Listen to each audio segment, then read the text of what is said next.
uh, which we have the opportunity to do within a specific period of time, and this timeframe met that period of time. So there are some things we already took care of in our meeting, which we can do again, I guess, just to make sure it's formal. I did talk to Attorney Leal here, Clerk Borling, that we'll go through the roll call again, even though we don't necessarily have to do that, just to confirm that everybody is here again. So Clerk Borling, when you are ready, we'll go ahead and am I officially calling this meeting to order then? Am I calling this back from recess? You're already back once you called it back from recess. Already, okay, we're back from recess, okay. I hope everybody enjoyed recess, okay. Clerk Borling, please call the roll. Commissioner Cooney. Present. Commissioner Decker. Commissioner Hoffman. Present. Commissioner Pradle. Present. Commissioner Wilson. Present. Vice Mayor Hess. Present. Mayor Anderson. Here, thank you, Clerk Borling. We are all back as a continuation of the October 16th meeting. And we are back particularly to conduct our final interview with, for the city manager position. Elle Cole is with us via Zoom. Just as a reminder here, we will be asking you some questions, and we will be going around robin and doing that, give you an opportunity to ask some questions yourself at the end. There is a timer, and we have 50 minutes. I don't know if you'll be able to see the timer or not from where you are. Our city attorney and timekeeper is setting that up for us right now. So we'll be walking through that. And at this point, I will go ahead and start with the first question. Welcome, nice to have you here via Zoom, and I hope you're feeling better. Thank you. Thank you so much for the opportunity to be here. First question is, as you have prepared for this interview, you have had the opportunity to research the city of Kalamazoo. Please share with us what you feel are the top 3 opportunities or challenges currently facing the community or organization right now. Well, when I look at Kalamazoo, I see a city full of innovation, energy, and a lot of heart. But like any community that experiences momentum, success can bring its own set of challenges. I believe that the top 3 things would be managing this rapid growth and change, strengthening the housing and addressing homelessness, and the third would be keeping the organization and community aligned through the pace of transformation. With managing growth and change, because you're evolving quickly, which is really exciting, it puts pressure on infrastructure, staffing, and public communication. I've learned that for me, the difference between chaos and progress is structure. So change management is a leadership skill, and it starts for me with predictable systems. And in prior communities, to accomplish this, I have focused on clear priorities, transparent timelines, and consistent communication between departments and residents.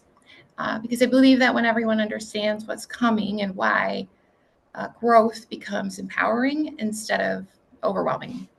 The second was housing stock and homelessness.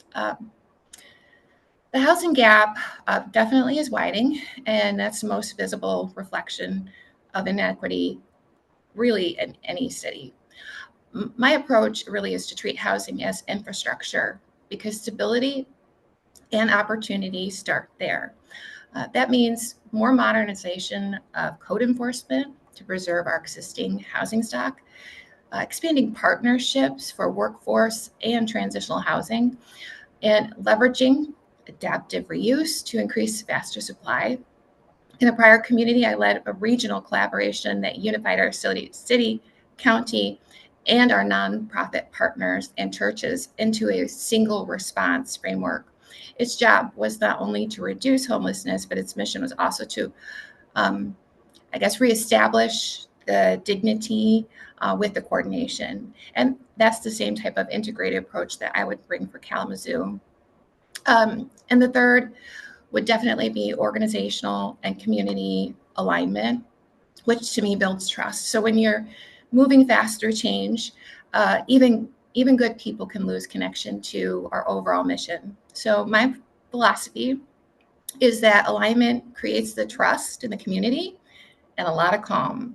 And I would continue to build that through clear dashboards, regular updates, and shared language around progress. Because in prior communities, when I did that, I've seen that when a city government is steady, transparent, and connected to its people, even when you're facing complex challenges, they can become really solvable. So that's my philosophy. I match the structure with heart and make sure that there's progress that's aligned with clarity. That's how I lead and exactly what I would bring to Kalamazoo. Thank you. Thank you. Lots.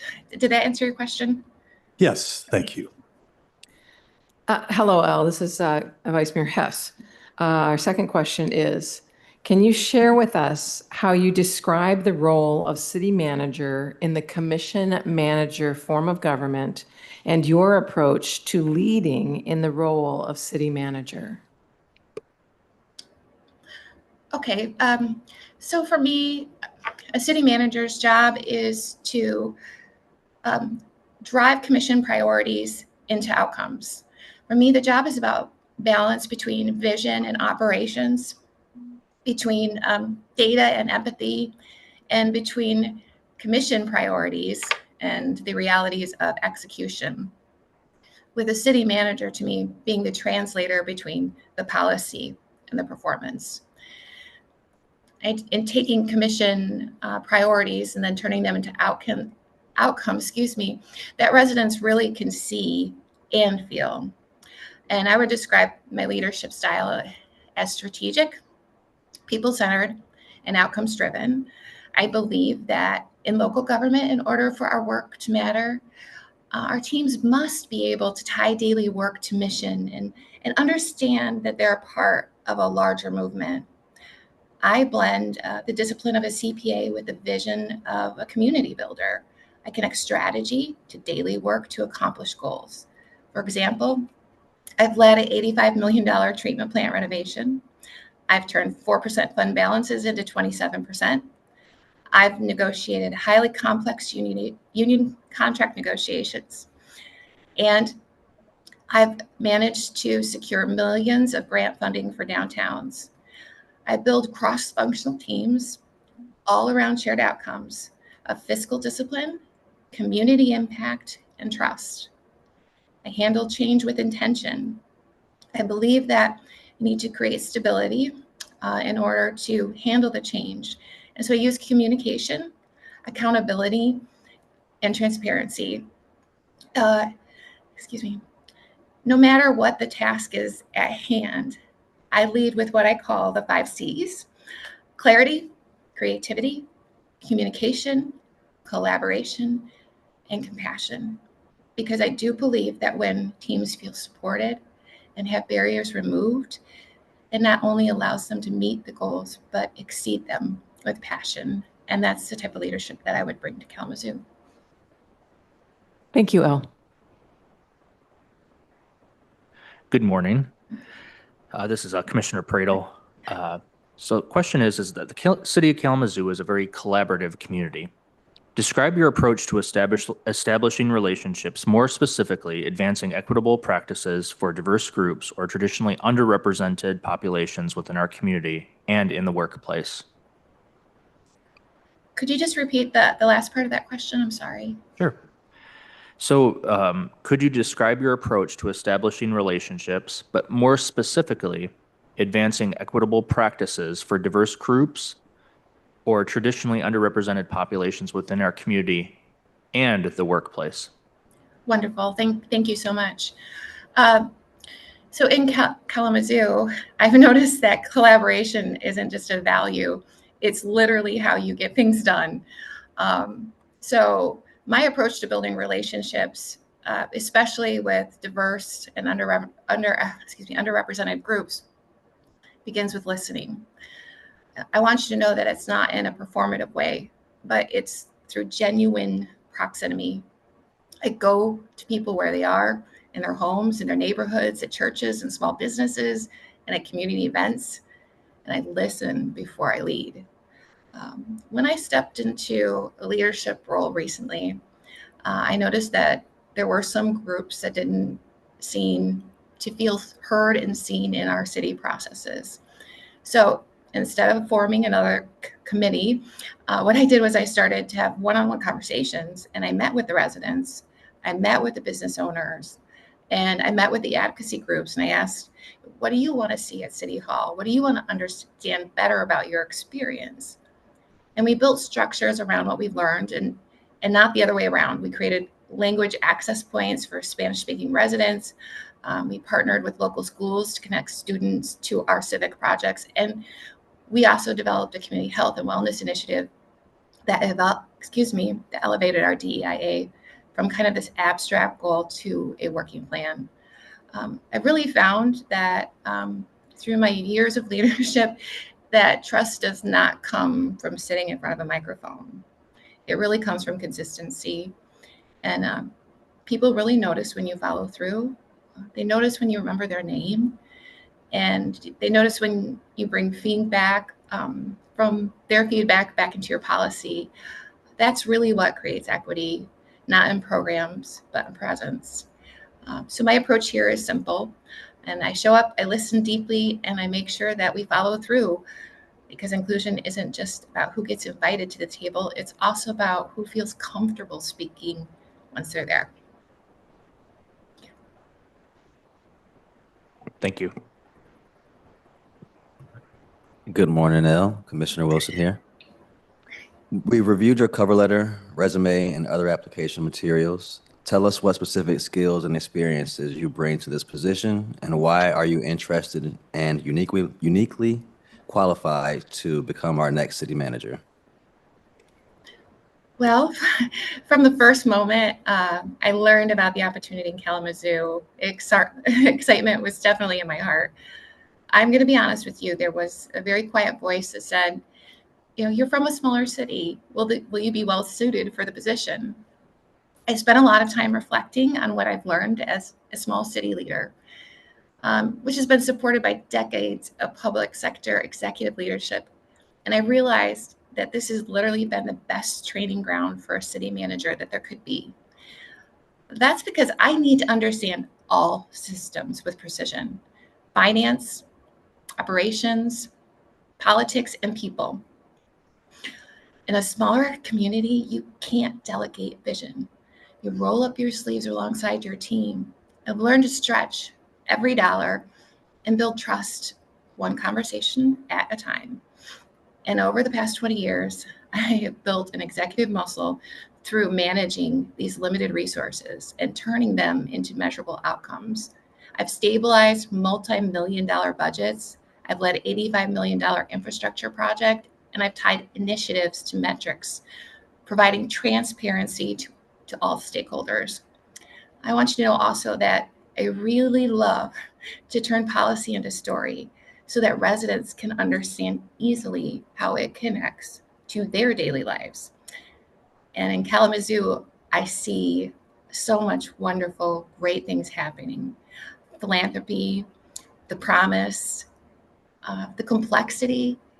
I see a community that's ready to dive from thriving to transformational excellence. And I see a community that delivers results, as do I, with grace, precision, and heart. And that is exactly why I'm the perfect fit for Kalamazoo. Thanks. Good morning, Ms. Cole. Share with us, share with us the most challenging ethical issues you have ever faced in your career. Right? Could you just say the last part of that again? I'm so sorry. No, that's okay. I'll repeat Kind the of broke up a question. little bit. Share with us the most challenging ethical issues you have faced in your career. I would say one of the most challenging ethical situations I faced was as a deputy manager. It involved an employee who came to me and shared that she felt that she was being harassed by the city manager because she was a minority. It was incredibly sensitive situation, and both individuals were very highly respected in the organization. The potential for division in this within our organization was detrimental. My first priority was to make sure that she felt heard and protected. I also needed to ensure that the process remained fair and objective for everyone.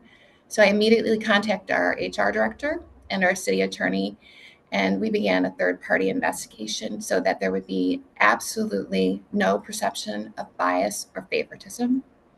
I met privately with both individuals to listen, to acknowledge their perspectives, and to reassure them that the situation would be handled with professionalism, confidentiality, and complete integrity.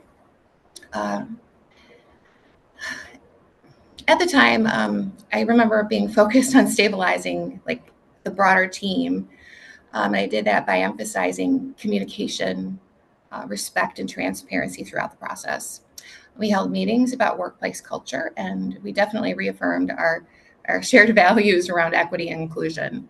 The investigation ultimately found that there was no violation of policy, but we did uncover a pattern of miscommunication and a big lack of trust within the parts of our organization. So we saw this kind of as an opportunity to make us better. We brought in diversity and bias awareness training. We went through and clarified our reporting channels to make sure that there was easy access when it was time for these sensitive issues to be brought forward. And I also created monthly roundtables where staff could speak openly about issues before they started to escalate like this had. So both of these individuals did continue to work together productively, which was a beautiful result. And after that, I really felt like the culture did improve. And even though this was a very negative thing that happened, I do feel like if you're willing to deal with the hard issues with fairness and compassion, that good things really can come out of it.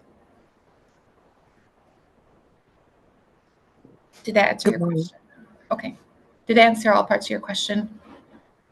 Yes, thank you. Okay. Good morning, Ms. Cole. This is Commissioner Hoffman. Describe your approach to interacting with elected officials, especially when there is significant disagreement on a key issue. What is your approach to building and maintaining trust, productive communication, and good relationships within the governing body?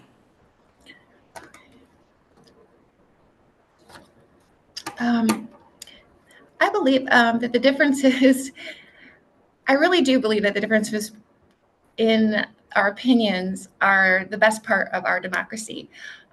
Because when differing beliefs come together, I do believe it kind of whittles out the best outcome. But differences also need to be managed and balanced. Certainly in Kalamazoo, you have bold changes which are happening, which I think naturally bring conflict and a lot of varying ideas. My conversations and my approach with council is that we would be communicating regularly through one-on-ones, weekly updates, and connecting sessions. In a prior community, we had a proposal for a shared services model for PD. And it was really contentious, and we had a divided council. But through the relationships that I've built and through those one-on-ones and the communication, I was able to focus a council around the shared goals of a safer community regionally, lower costs, and more modernized systems for our police department. I always remained neutral, provided data, was very consistent, and very transparent. I believe all of those things build trust. And that's what allowed me to be an effective relationship builder and mediator, and allowed us to reach a consensus wholly to move forward with the shared services model. Thank you. Did I answer all parts of that question? Yes, thank you. Okay, thank you. Hi, Ms. Cole. This is Commissioner Cooney. I just have a short question here. Describe a time when you were asked to advance a policy or program that you disagreed with. What was your approach?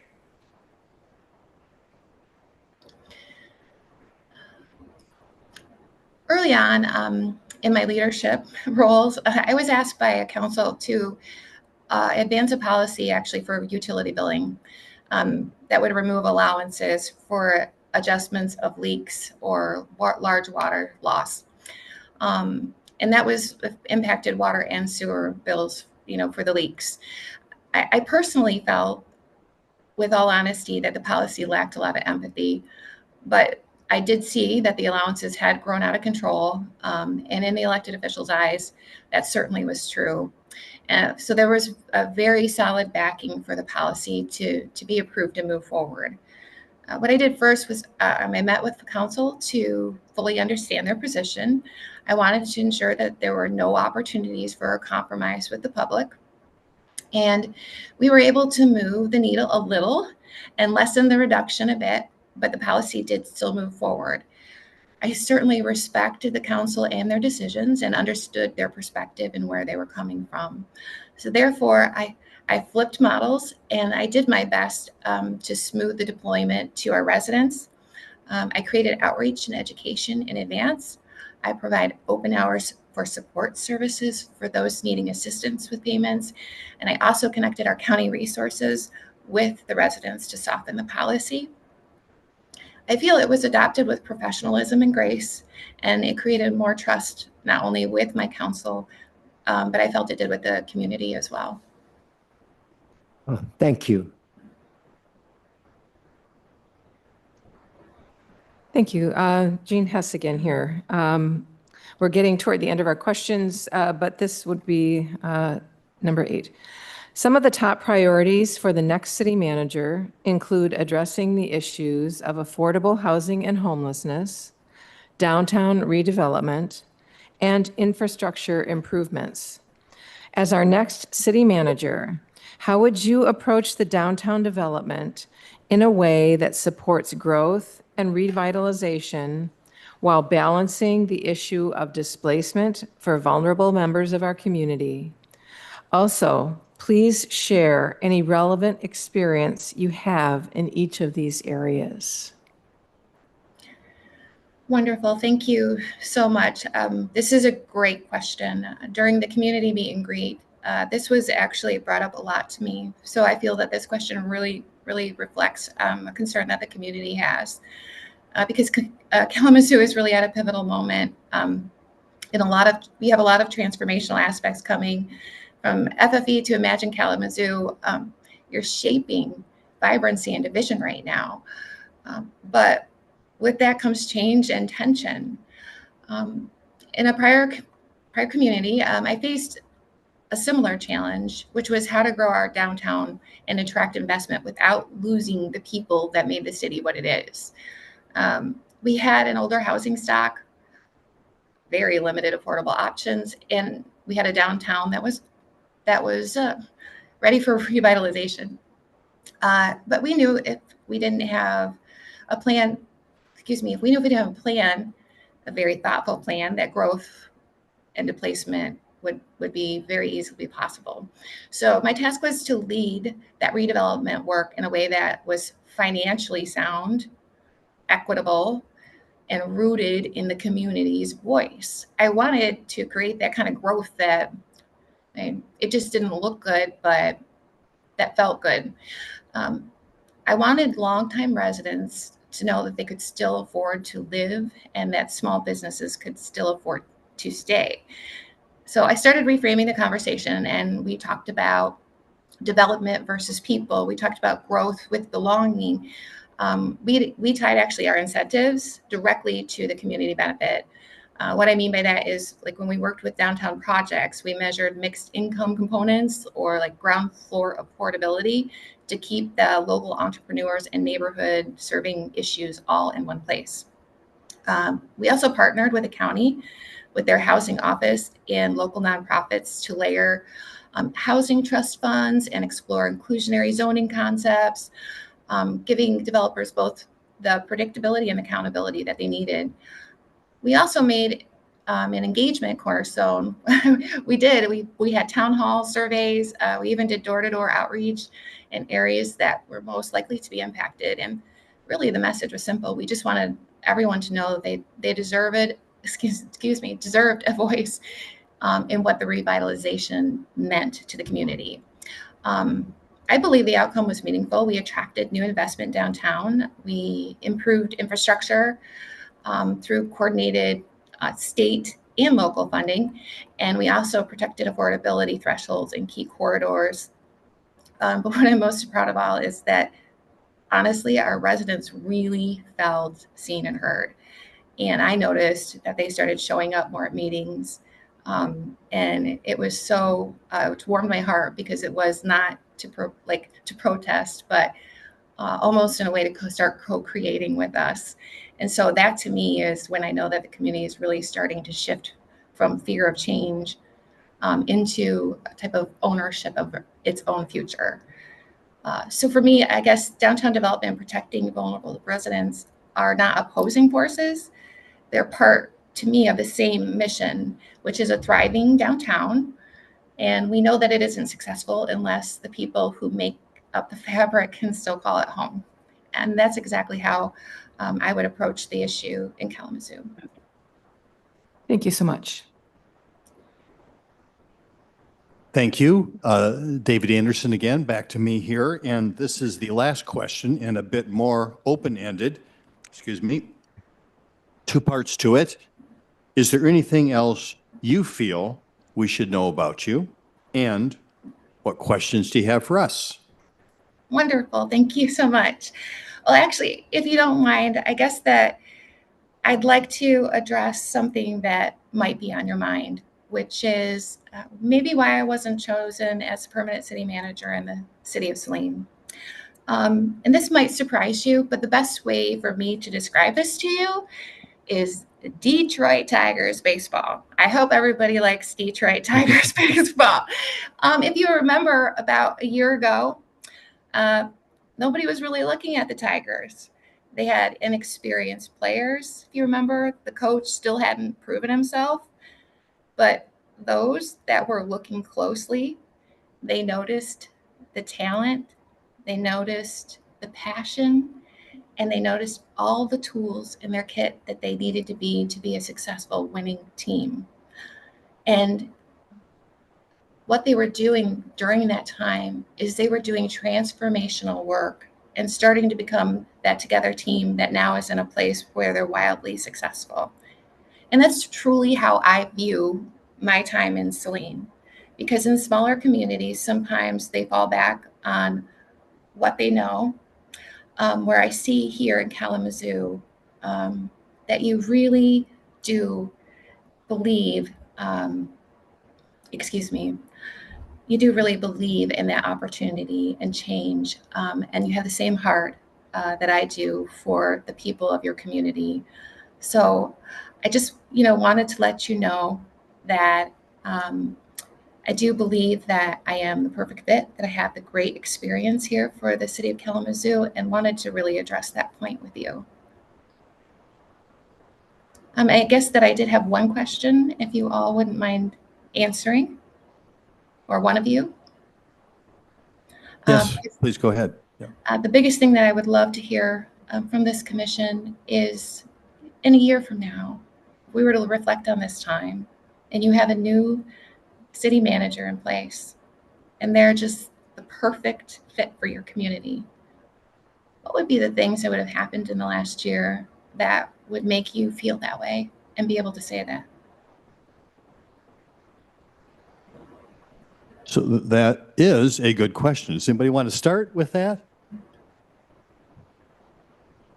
Any volunteers? A little processing going on here as we're preparing for this. Thoughts, commissioners? I'll just start here as we're thinking about it, is that even though we have had, in my opinion, a highly functioning and capable administration here at the city, and we have been blessed with great department heads and great work going on, and some of the work that's been happening is work that has not been done in a long time, whether that's investments in our wastewater plant, investments in the way that water gets delivered, some of those things that are less obvious to people, but it's very, very important to pay attention to for the long run. An opportunity like this gives us a chance to imagine taking it to the next level. And I think that next level is somewhat what you talked about. How do we integrate change and investment and help everyone in the city feel like they are part of that and are benefiting it? This is not a benefit that is just for some people in the city. And I think that is going to be a challenge. And it's not only the circumstances that are driving this, in other words, big investment in downtown, for example, but it is, I think, this idea that maybe even nationally now, are we going to struggle? Are we going to be more divided? Or are we going to do the work that we need to do and use the doing of the work to bring us together?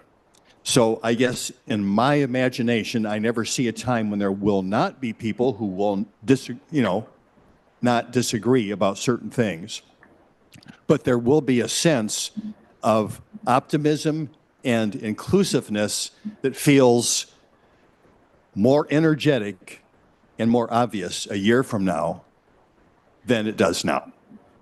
Thank That's you. my answer. I don't know if anyone else wants to jump in on that, but Mayor, sure.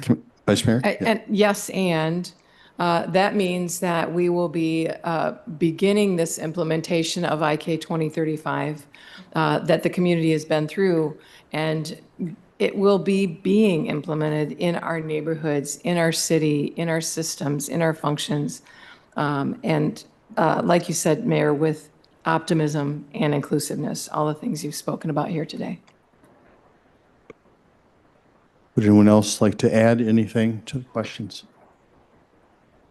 Commissioner Cooney. Thank you, Mayor. What a great question. And I would need another half a day to figure this out.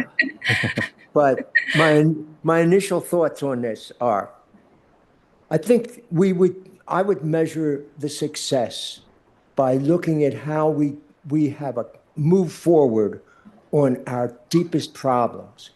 And for me, the deepest problems that we have are the number of people in our community who can't meet their basic needs. And I would want to see that in a year, we were on a path to move forward from people struggling to success, all our people. I think that would be one thing.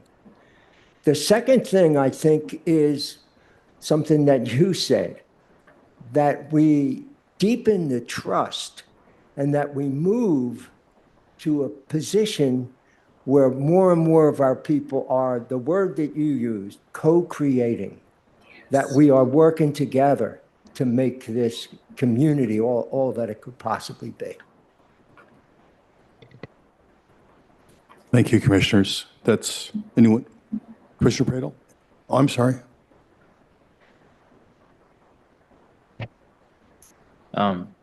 Great question. I tend to need a little bit more time to think this early in the and so I appreciate the opportunity to think for a second. But I think about this a lot, but I mentioned this at the last meeting that I just feel like this is such a critical juncture in our future.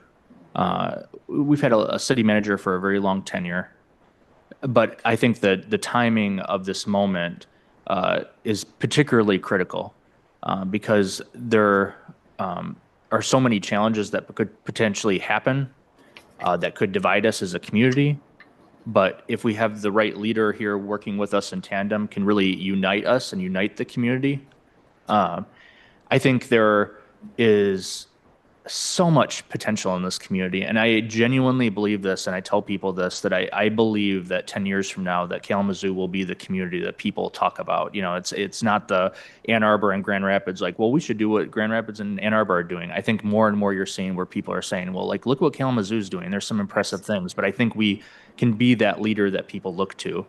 And I think the difference between that disconnect is going to be the leader that not just has the technical and expertise chops, which, many people will have in different regards, but the ability to motivate and invigorate and help this community believe that we can punch above our weight and take on some of the greatest challenges that we're facing, and not just throw our hands up and say, well, the administration, the federal government is doing this, I guess we just can't do it, but challenges us in this community to say, yeah, we're going to figure this out and we're going to make ourselves come out better on the other side, because that's who we are. That's what we do. I think the difference between good and great leaders are that certainly they have technical and expertise chops, but it's the people who are those great people are the people who make us believe in our greater selves and make us believe that we can take on great challenges. And I think we're really going to need that right now, because as you described, we're doing a lot of very ambitious things, but we're going to need to do a lot more ambitious things, because if we don't, we're going to start reeling back. And I don't want to ever see that happen here in Kalamazoo. So that's what I see is going to be potentially the change if we make the right decision in this instance, in this juncture. And I'm really looking for somebody who I believe is a fighter, but also is somebody who really wants to rise above what is just standard. Thank you, Commissioner Praedel. Commissioner Hoffman. Thank you, Mayor. I want to start off by in the first year of whomever it is in their tenure, I really want to see when we do an internal survey that all of our employees are feeling so much more stronger and connected to their work and to the CMO's office. Right now, there is a level of distrust in some areas when you think about the folks on the ground cleaning the parks or digging up a hole because a water main has burst. I would really love to see us become stronger in our DEI internally, right? If we don't have it right, there's no way that there will be a deep ripple effect into our community. So that's first for me. The second thing is that, we talk a lot about community because that's why we are all up here, is to serve. And so when I think about that, it's going to be vitally important that the CMO's office, and I don't want to put that just on the city manager, but the entire leadership team should be out in the streets really talking and vibing with community members, not just stakeholder leaders in our philanthropic sector and our faith-based sector, but out there in the streets, listening to the voices, bringing that back and seeing if there's any kind of synergy with the commission's priorities. And if there isn't, okay, let's have a conversation. And that we are fluid when new things emerge within our community, that we as a city government and commission can ebb and flow with the needs and not just focus on, well, this is what we said in our annual strategic planning session and when we set our priorities, right? If there's something that shifts within the community, then we need to be able to ebb and flow with that. And not just continue on as if everything is the same. So I would love to see that communication between the commission and the CMO's office. I want to see that strengthened, and I want that trust built there. The internal upgrades and growth with all of our employees and not just department heads. And then also that trust and community building that needs to happen continuously. And I hope that can be done. That's a heavy lift in 1 year. I don't expect all of that to happen, but if we can get the beginnings of some of everything, that would be great. Thank you. Anything else, commissioners, at this point? All right. Thank you so much. A lot of answer there for your question, I think. Wonderful. And thank you so much for those answers. They're fantastic. It really helps give me good guidance truly to what you're looking for the first year, especially. But it really shows what you're also looking for long term. So thank you. Thank you very much. I really appreciate your participation in this manner. And thank you, commissioners, for being able to adjust and accommodate this. Thank you. So at this point, I think we're done with the interview, correct? Anything else that we need to go over, Attorney Leal, the interview? So I think we're all set. Thank you very, very much. We're going to go back to our regular agenda here.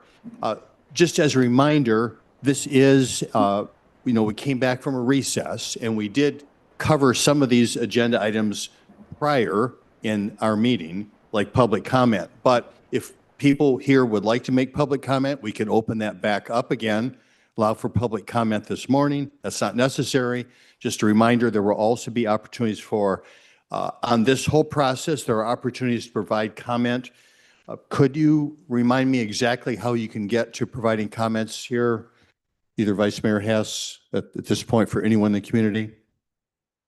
Certainly. Online, we do have on the city manager search page, there will be an opportunity to comment there. Public comment will be accepted at both the committee of the whole at 5 p.m. on Monday and the business meeting at 7 p.m. on Monday. As always, commissioners are reachable via email. As a whole, it's city commission at kalamazoocity.org. Is it city commission? All one word. Yep. We're around, we're reachable. So I think that's what we have. We have received, I know in my mailbox, my physical mailbox here in the city, I've received physical letters. So that's available as well. We can drop them off here in City Hall. But other than that, I think that's all, committee. All right. I think that covered it. Thank you, Vice Mayor Hess. Is there anyone here this morning who would like to take advantage of a public comment period? Seeing no one at this time, I will now move down to, are there any particular commissioner comments for this meeting this morning? Right. Seeing none, I do want to make an announcement. Our recruiter, Pam Weidman from Raftellus, did inform us that one of the candidates indicated that he would like to withdraw his name from the process. And that candidate is Mr. Otis Jones Sr.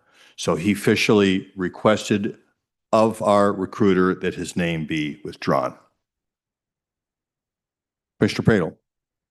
I think it's just important to thank folks who made this possible this morning on such short notice. So our city team, we have our IT team who made sure that we could live stream this whole process. We're tremendously grateful that you're here so early to make that possible, and the fact that we could even do it in the chambers here. And then Patricia from the city manager's office. I mean, everything from just making sure that the building's ready to go and we're have everything we need. And then, even Charles, who's downstairs, our security team, who, had opened up the building and be here particularly earlier than normal. We really appreciate all their support in making this possible. So thank you. Thank you, Commissioner Pradel. Any other comments, commissioners? No, all right. Well then,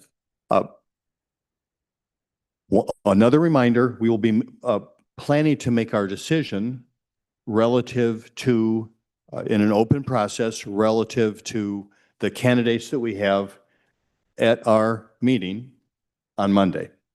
And so look forward to that. Look forward to further participation. And for this morning, we are adjourned.